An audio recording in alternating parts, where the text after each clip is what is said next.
नाक कटी थी, किसने किसकी काटी थी ये भी सबको पता है। एटलीस्ट किसकी नाक कटी थी इतना तो पता है। और यही से शुरुआत हो चुकी थी हमारे भारत में पूरी दुनिया से पहले। इनफैक्ट हमने ही पूरी दुनिया को सिखाया कि सर्जरीज कैसे की जाती है। जब अंग्रेज आए थे तो वो सिर्फ राज करने नहीं आए थे। गाजर मूली से मसालों तक, सोने हीरे जवाहरात से लेकर हमारी रिसर्च तक, वो रिसर्च जो सुश्रुत ने की थी। उन्होंने सुश्रुत संहिता में बहुत सारी सर्जरीज की मेथड्स का उल्लेख किया था। 120 सर्जिकल इंस्ट्रूमेंट का सुश्रुत संहिता में डिटेल में मेंशन किया है, क्योंकि उस वक्त ये बहुत जरूरत की बात थी। आज की तरह बात ब्यूटी या फैशन की नहीं थी। इंडियन सिविलाइजेशन में अगर कोई गलत काम करता था तो उसकी नाक काट दी जाती, लेकिन जो राजा महाराजा होते थे वो गलती से कई बार गलत सजा सुना दिया करते थे। अब जिन्होंने गलती नहीं की होती थी उनके केसेस में उनकी नाक फिक्स करने के लिए इस सर्जरी का इस्तेमाल होता था, ताकि उसकी नाक वापस पहले जैसी कर दी जा सके। ध्यान दीजिए, ये सर्जरी होती थी नाक वापस लगाने के लिए, ना कि खूबसूरती बढ़ाने के लिए। नो सर्जरी मेथड्स को, सर्जिकल इंस्ट्रूमेंट्स को और पूरी प्रोसीजर के बारे में डिटेल में मेंशन था फॉर अ गुड पर्पस, और वो भी बहुत लंबे समय से सुश्रुत की सुश्रुत संहिता में। और अखंड भारत में जो पूरा आर्यव्रत था, वहाँ जो वैद्य थे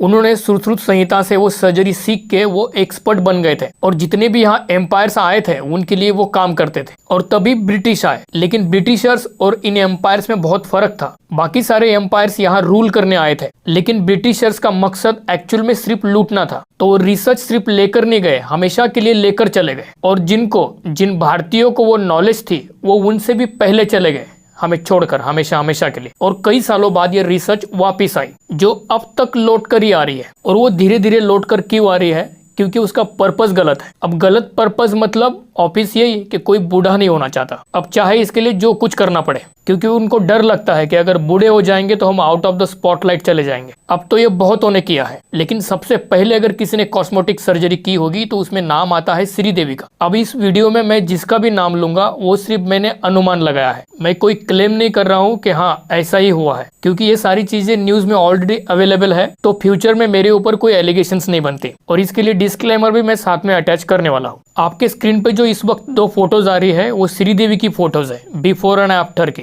इसमें क्लियर कट आप देख सकते हो कि इसमें जो नाक है वो काफी शार्प हो गई है। तो 1990s में श्रीदेवी ने राइनोप्लास्टी की ऐसे अनुमान लगाए गए, और 2000 आने तक शिल्पा शेट्टी का भी नाम सामने आया। और शिल्पा शेट्टी ने ये एक्सेप्ट भी किया कि उन्होंने नोज सर्जरी कराई है। लेकिन ये भी सच है कि अगर एक्सेप्ट किया है इन्होंने तो सिर्फ नोज सर्जरी के बारे में ही किया है, क्योंकि ये एकलौती ऐसी चीज है जो बताने से पहले लोगों को पता चलती है। लेकिन इसके अलावा जितनी भी सर्जरीज है, जितने भी ट्रांसफॉर्म्स है, वो बताए नहीं जाते हैं। अब दूसरा एग्जांपल देता हूँ आपकी मेमोरी रिवाइज करने के लिए। जैसे आमिर खान की एक मूवी आई थी 2003 में, फना। इसमें आमिर खान का चेहरा आप देखोगे तो रिंकल्स नजर आ रहे हैं चीक के नीचे, क्योंकि जब आदमी की उम्र 40 साल पार करती है तो रिंकल्स नजर आने शुरू हो जाते हैं, क्योंकि ये नेचुरल है, नेचर का नियम है बदलाव। लेकिन सरप्राइजिंगली 2009 में आमिर खान की मूवी आती है 3 इडियट्स, और वो रिंकल्स गायब थे। तो ऐसा अनुमान लगाया गया कि बोटॉक्स, फिलर या फिर फेस लिफ्ट ऐसे टाइप की कोई न कोई कॉस्मेटिक सर्जरी शायद कराई गई हो। ऑफ कोर्स अभी इसमें ये बोला जाएगा कि एक इंसान का प्रोफेशनल करियर है जो कि सुपरस्टार है, और उसके करियर को लिफ्ट करने के लिए उसको जो चाहे करना पड़े वो करेगा। ऑफ कोर्स कर सकता है, लेकिन प्रॉब्लम यह है कि नॉट एक्सेप्टिंग द ट्रुथ या हाइडिंग द ट्रुथ। और हाइडिंग द ट्रुथ एक तरीके से झूठ बोलना ही होता है, क्योंकि कहीं ना कहीं लोगों को ये गलत मैसेज देता है कि ये बहुत ही हेल्दी लाइफस्टाइल को फॉलो करके ऐसे हुए हैं। और ये भी नो डाउट कि आप हेल्दी लाइफस्टाइल को फॉलो करके अच्छे दिखते हो, लेकिन ऐसा या इतना नहीं होता है। अब इसके लिए कुछ को लगा कि एक्सेप्ट करना चाहिए, उन्होंने किया, लेकिन ज्यादातर लोगों ने एक्सेप्ट नहीं किया। सब सेलिब्रिटीज करती हैं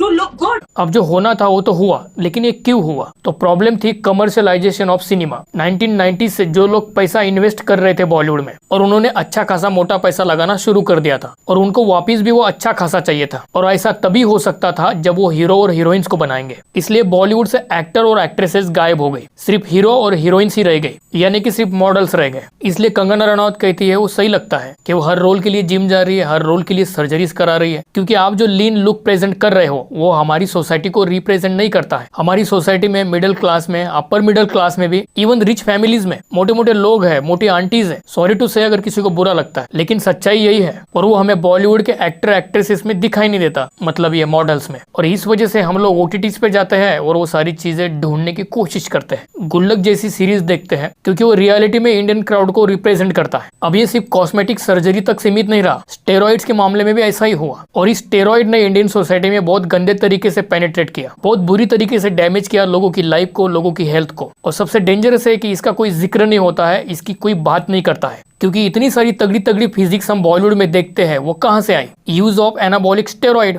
लेकिन बताता कोई नहीं। एक बहुत ही क्लासिकल केस आप देख सकते हो आमिर खान का। अब मैं कोई क्लेम नहीं करता कि उन्होंने क्या किया, कैसे किया, बस एक एजुकेशनल और एनालिसिस पर्पस के हिसाब से आपको बताता हूँ। दंगल मूवी आई थी 2016 में, उस वक्त आमिर खान का जो एज होगा वो 50-51 साल का होगा। फिजिक्स का ट्रांसफॉर्मेशन आपने देखा ही होगा, उसमें आपके स्क्रीन पे भी आप देख सकते हो। उसी वक्त आमिर खान की बॉडी भी आप ट्रांसफॉर्मेशन के बाद कुछ ऐसे भी देख सकते हो। पहली चीज तो अगर आप किसी भी समझदार इंसान को आप ये पूछते हो जिसने फिटनेस में अच्छा खासा नॉलेज ग्रैब किया हो, वो देखते ही आपको बता देगा कि इस तरीके का फिजिक्स 50 साल के बाद आपको अगर ग्रैब करना हो तो बहुत ही गॉड लाइक फीचर्स आपको चाहिए, जेनेटिक्स चाहिए गॉड लाइक। अब बॉलीवुड में आने वाले हर एक्टर के गॉड लाइक जेनेटिक कहाँ से आते हैं, इसका फॉर्मूला तो गूगल पे ढूंढे ढूंढे से नहीं मिलता है। खैर, कुछ सालों बाद जब आमिर खान को देखा गया तो उसमें उनके इसी मैन बुक फॉर्मेशन की इमेज दिखाई दे रही है। अब मैं तो ये कोई क्लेम नहीं कर रहा हूँ, लेकिन ये साफ साफ दिखाई दे रहा है। कहने का मतलब ये है कि अगर मुझसे कोई शर्त भी लगाएगा तो मैं यही बोलूंगा कि यूज ऑफ एनाबॉलिक स्टेरॉइड की वजह से ही मैन बुक की फॉर्मेशन हो रही है। क्योंकि अगर कोई शर्त लगाएगा तो मैं सोच समझ के ही बोलूंगा और वही बोलूंगा जो मेरा दिमाग कह रहा है। तो ये मेन बुक की जो फॉर्मेशन आपको दिखाई दे रही है, ये इसलिए होता है क्योंकि जब आप बाहर से एनाबॉलिक स्टेरॉइड या ड्रग का इस्तेमाल करते हो, उस वक्त आपके बॉडी के अंदर वो एक साइंटिफिक चीज है,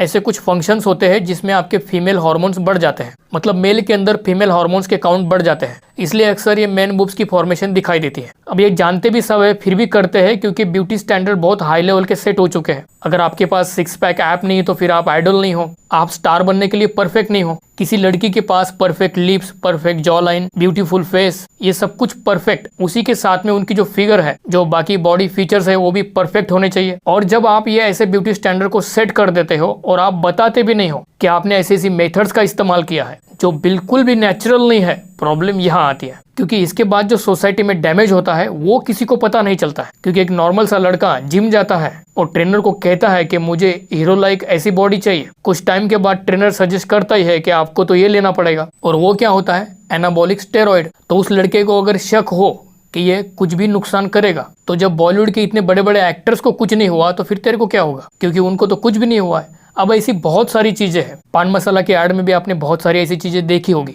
छोटे छोटे बच्चे कहते हैं कि जब शाहरुख खान को कुछ नहीं हुआ तो हमें क्या होगा? शाहरुख खान मरबे नहीं किया तो हम कैसे मर जाएंगे? ऐसे ही लोग जब ट्रेनर्स की एडवाइस लेकर स्टेरॉइड का इस्तेमाल कर लेते हैं, फिर उनकी लाइफ क्या होती है, फिर उनका फ्यूचर क्या होता है, और जो वो प्रॉब्लम्स को फेस करते हैं, जो उनके साथ होता है, ये बताने के लिए तो बचते ही नहीं है। कई बार एनाबॉलिक स्टेरॉइड इस्तेमाल करने वालों के साथ ऐसा भी हुआ है कि उनकी जो सेक्सुअल फंक्शंस है वो पूरी तरह से डैमेज हो जाते हैं। कई बार ऐसे मॉडल्स और बॉडी बिल्डर्स को देखा गया है कि उन्होंने अपनी लाइफ को एंड कर लिया। जो भी कुछ डिप्रेशन उनको आता है वो बताने के लिए वो बचते ही नहीं है। खैर, ये सब करने से पहले हमें सोचना चाहिए, क्योंकि वो कुछ भी करने से पहले आम जनता के बारे में सोचने वाले नहीं है। अब ऐसे बहुत सारे एग्जाम्पल्स है और मुझे अकेले को इस चीज के लिए बोलने की जरूरत नहीं है, क्योंकि बॉलीवुड में ही ऐसे बहुत सारे लोग हैं। इमरान खान ही इनमें से एक है। उन्होंने कहा था कि बॉलीवुड में जब स्टेरॉइड का इस्तेमाल बहुत आम हो गया था, तब मजबूरन उनको भी एनाबॉलिक स्टेरॉइड का इस्तेमाल करना पड़ा था, क्योंकि उनका जो साइज था वो बाकी स्टार्स के मुकाबले कम होते जा रहा था। कि वो लोग तो अच्छी बिल्ड कर पा रहे थे, लेकिन ये वैसा कुछ नहीं कर पा रहे थे, क्योंकि इनकी बॉडी सपोर्ट नहीं करती थी। अब ये स्टेरॉइड लेने के बाद थोड़ा बहुत फायदा उनको हुआ होगा। जो किडनैप मूवी के टाइम पे आप उनमें डिफरेंस देख सकते हो। लेकिन इन स्टेरॉइड्स का अपना साइड इफेक्ट भी होता है, जिनके बारे में बताया ही नहीं जाता है। क्योंकि जब ये लोग एनाबॉलिक स्टेरॉइड का इस्तेमाल ही नहीं बताते हैं तो नुकसान कहाँ से बताएंगे। इसके बाद में देखा हमने कि इमरान खान की लाइफ काफी डिप्रेशन में भी गई थी।